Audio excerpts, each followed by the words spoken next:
guys! Welcome po sa aking channel. So, ang video po natin ngayon, air content natin ngayon is yung Maya card kasi dumating na yung Maya ko. So, ito na siya. So, buksan po natin guys. Ang ganda po ng color black sa green combination. So, buksan natin.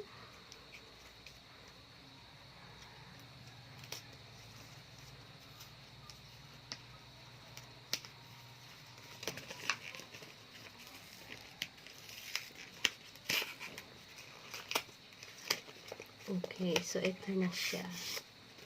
Okay, ang ganda. Ang ganda guys. So, dito na siya. The one thing's everything you do. So, oh, cute. Ang cute niya guys. Tingnan niyo. May paganito sila. May paganito, diba? So, andito na yung physical card. May paano pa siya sa likod.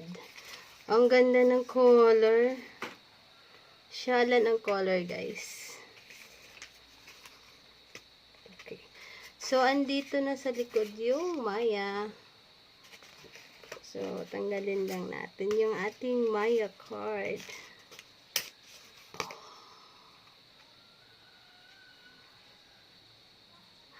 Ang cute.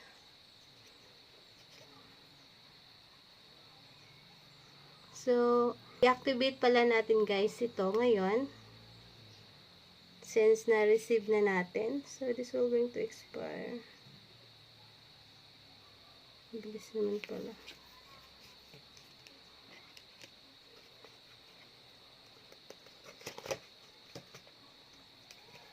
So, na-receive ko pala itong my card ko guys. Like, 10 days talaga siya. Kasi nasa province.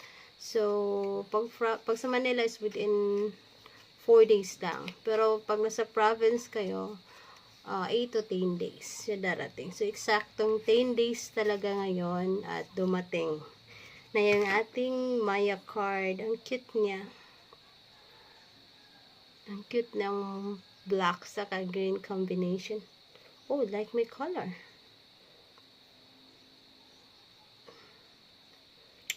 Okay. So, i-activate natin guys yung ating Maya card. So, okay. So, open natin guys yung ating Maya app.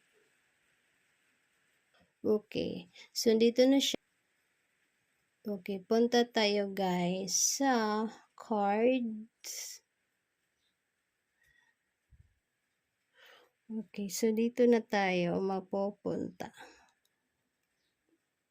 So, since Visa card yung ating Maya, so, click natin yung activate now.